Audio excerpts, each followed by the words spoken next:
Friends நேயர்களுக்கு வணக்கம். எல்லாருக்குமே ஒரு மனக்கசப்பு என்ன அப்படின்னா, செங்கோட்டையன் தமிழக வெற்றி கழகத்துல போய் இணைஞ்சிட்டாரே, வேற கட்சியே இல்லையா? ஏன் அவர் திமுகவுக்கு போயிருக்கலாம், இல்ல அதிமுகவிலே இருந்திருக்கலாம், இல்ல அதிமுகவுக்கு மாற்றா நாங்க இருக்கிறோம் அப்படின்னு ஒரு பக்கம் டிடிவி தினகரன் ஒரு பக்கம் இருக்கிறாரு, அதே போல ஓபிஎஸ் இருக்கிறாரு. இவங்க கூட போய் சேர்ந்திருக்கலாம். ஆனா இவங்களை எல்லாரையும் விட்டுட்டு விஜய் பக்கம் போய் சேர்ந்ததுக்கான காரணம் என்ன அப்படின்னு ஒரு குழப்பம் இருக்குல்ல. இதே டிடிவி தினகரனை பார்த்து சந்திச்சவர் தான் செங்கோட்டையன் அவர்கள் தேவர் ஜெயந்தில. ஒருவேளை செங்கோட்டையன் கூட கூட போயிருக்கலாம். ஏன்னா அதுவும் அதிமுகவுக்கு மாற்று அந்த ஷேடோல தான் அவங்களும் இருக்கிறாங்க. அப்படியா இருக்கும் பொழுது விஜய் கிட்ட போயிட்டு ஏன் தஞ்சம் ஆகணும் அப்படின்ற ஒரு பெரிய கேள்வி இருக்குல்ல. இதுக்கு நிறைய பேர் நிறைய விடைய தராங்க. ஆனா ஒரு சில காரியங்களால தான் செங்கோட்டையன் அவர்கள் இந்த மாதிரி முடிவு எடுத்திருக்கிறாரு. அது என்ன அப்படின்னு பார்த்தீங்கன்னா, விஜய்க்கு நல்ல வரவேற்பு இருக்குது. இளைஞர்கள் மத்தியில நல்ல வரவேற்பு இருக்கிறதுனால, கோபிச்செட்டிப்பாளையத்துல திரும்பவும் நம்ம எம்எல்ஏவா இருந்துடலாம் அப்படின்ற ஒற்றை எண்ணம் தான் அவருக்கு. ஏன்னா ஒருபோதும் இப்போ வந்து நீங்க ஓபிஎஸும் நம்பி ஒரு பிரயோஜனம் இல்ல, டிடிவி தினகரனும் நம்பி ஒரு பிரயோஜனம் இல்லை. இவங்க எல்லாருமே பாஜக கூட்டணியில தான் போய் சேர போறாங்க.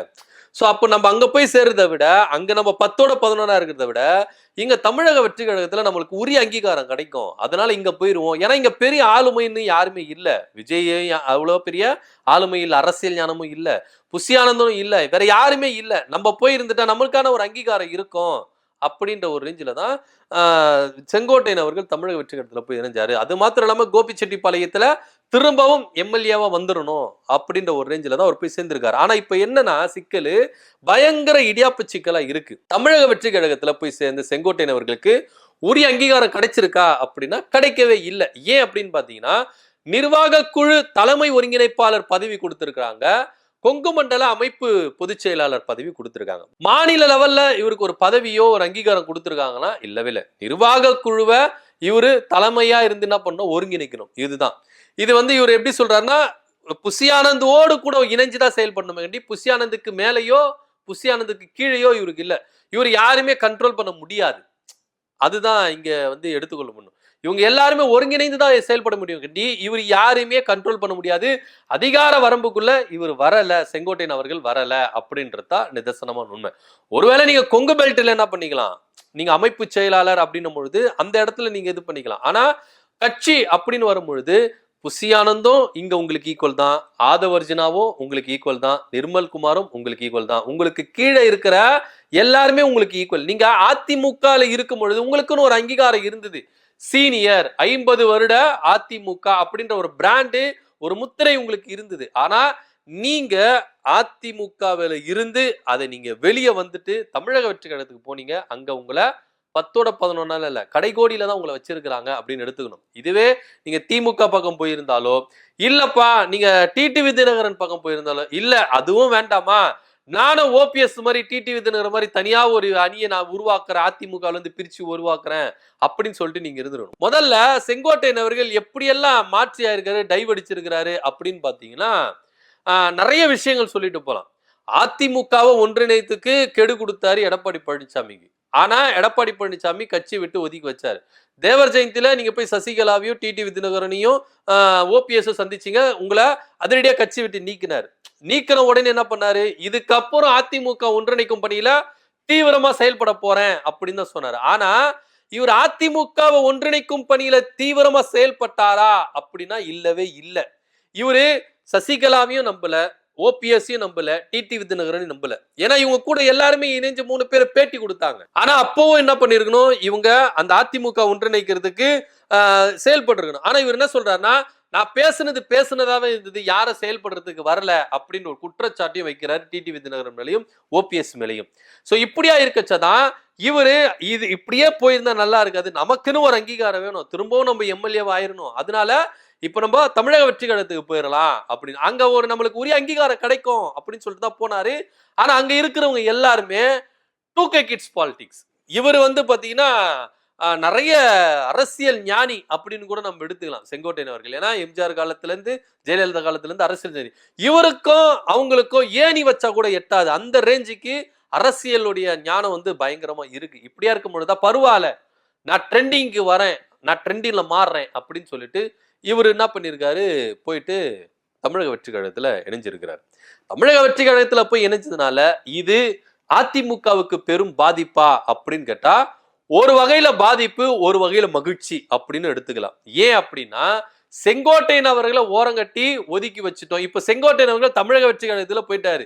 அவர் ஒருவேளை அதிமுகவில் இருந்திருந்தாலோ இல்லாம இருந்தாலோ அவருக்குன்னு ஒரு பேர் அப்படின்றது இருந்திருக்கும், அங்கீகாரம் இருந்திருக்கணும். தமிழக வெற்றி கழகத்துக்கு போயிருந்தனால அது எல்லாமே போயிருச்சு. இனி செங்கோட்டையன் அவர்கள் அப்படின்னு ஒருத்தர் இருக்கிறாராப்பா, தேடுங்கப்பா, தேடி கண்டுபிடிச்சு எடுத்துட்டு வாங்கப்பா அப்படின்ற ரேஞ்சில தான் அவருடைய நிலைமை இன்னைக்கு போயிருச்சு. ஏன்னா தற்கூரி கூட்டம் அப்படின்னு சொல்லிட்டு அந்த தற்கூரி கூட்டத்துல இவரு என்ன பண்ணிட்டாரு, இவரோ போயிட்டு என்ன பண்றாரு, ஐக்கியம் ஆயிட்டாரு அப்படின்னு தான் எடுத்துக்கொள்ளப்படும். சோ இதுக்கப்புறம் செங்கோட்டையன் அவர்களை தேடணும், தமிழக வெற்றி கழகத்தினால தேடணும்.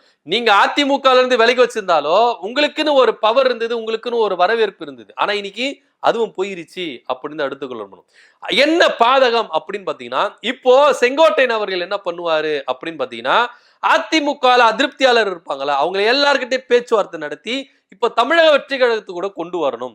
இந்த ஒரு பாயிண்ட் ஆஃப் வியூல அவர் பண்ணுவார், பண்ணாமல இருக்க மாட்டார். ஏன்னா கட்சியை பலப்படுத்தணும், இவருக்கான ஒரு அங்கீகாரம் திரும்ப நம்ம எடுத்துட்டு வரணும், பவர்ஃபுல் லீடர் அப்படின்றத காட்டணும் தமிழக வெற்றி கழகத்துல. அப்படின்னா இவர் இந்த மாதிரி வேலைகள் செய்யறதுக்கு வாய்ப்புகள் அதிகமா இருக்குது அப்படின்ற ஒரு புள்ளியிலும் இங்க நம்ம பார்க்க வேண்டிய ஒரு விஷயமா தான் இருக்கு. ஏன் அப்படின்னா இவரு அதிமுகல கடுமையான அதிருப்தியாளர்கள் இருக்கிறாங்க, இன்னமும் என்கிட்ட பேசிக்கிட்டு இருக்காங்க அப்படிதான் சொல்றாரு.